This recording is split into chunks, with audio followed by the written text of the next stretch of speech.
One of the best messages that we can bring to people today in our nation and across the world is that each one of them is made in the image of God, beautifully, wonderfully made in the image of God. What a message of beauty in a world that's so often hurting and lost, where people don't have a great sense of their identity. That message is a message we need to take in the midst of the tragic abortion debate that we have seen in the last 2 or 3 weeks. It's very interesting to note that nowhere across the globe is there a right to abortion, but there is, enshrined in law, in many constitutions, the right to life and the right to protect life. And this was what Ireland had done right up until now. They had laws that protected the preborn child. In choosing to vote yes in the referendum, what the Irish people did was to remove those protections and give a right for the woman to access abortion. I think what was difficult for me was to see when the result of the referendum was announced, was to see mainly women popping champagne corks and shouting words and proclamations of joy. And I was looking and I was thinking, these are the mothers. Are they popping champagne corks at the right to be able to remove the life from within their womb, the child from within their womb? I found that absolutely devastating. I found it very disturbing. What kind of nation are we? What kind of people are we when our consciences become so subdued that we would celebrate such tragedy?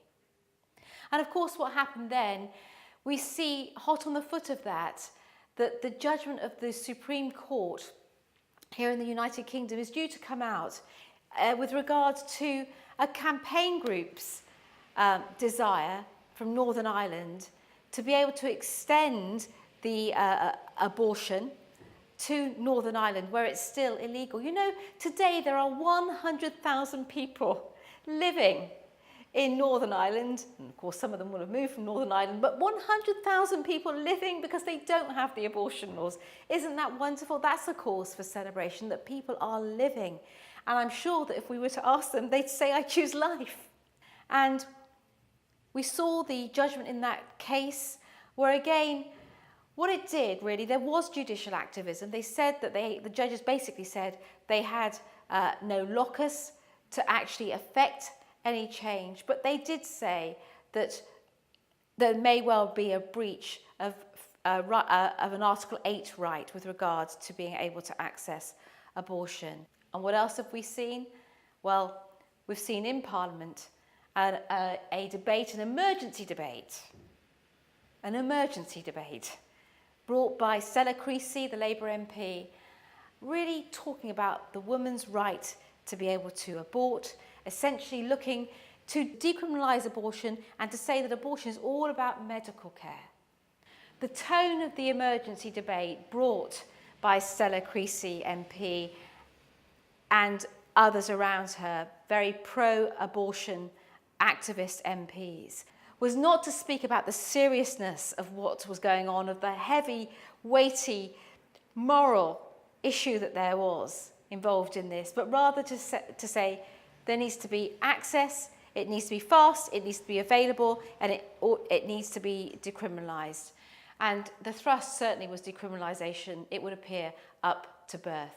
And during that debate, what again was terrible, horrifying, was that the humanity of the unborn child was not being raised by those people at all. It was all, they didn't even see the dilemma. And I think one of the issues that we have today is this, and the referendum shows this, the debate in Parliament shows this, even the judgment of the Supreme Court judges shows this, that there is a sense in which people are talking past one another. Those that want the right to do whatever they want with their body, even if it means sacrificing the life of a child within their body, they cannot see that there is even a moral argument to be made, that there is even another side.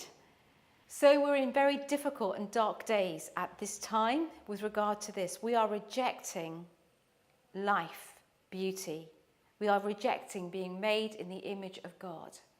It's time for we, God's people, to find our voice, to speak on behalf of the most vulnerable in our society. The most dangerous place for a child to be is in the mother's womb. Just think about that.